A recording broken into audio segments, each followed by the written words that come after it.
যুগের পর যুগ ধরে বিজ্ঞানীরা অসুস্থ মানুষের চিকিৎসায় প্রাণীর অঙ্গ ব্যবহার করার স্বপ্ন দেখে আসছেন। সাম্প্রতিক কিছু বছরগুলোতে সেই প্রচেষ্টা কিছুটা ফল দিতে শুরু করেছে।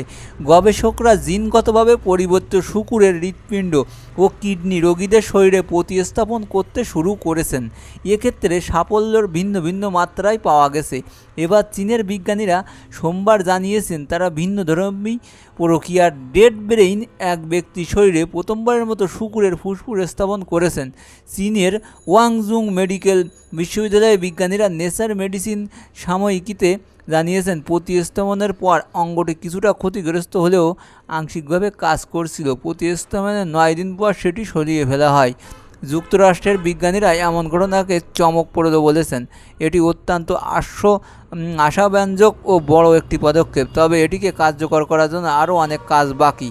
আর বন্ধুরা, এইসব ভিডিও পেতে আমার চ্যানেলটা সাবস্ক্রাইব করতে পারো। ভালো লাগলে লাইক দিতে ভুলবে না। ভালো থাকো।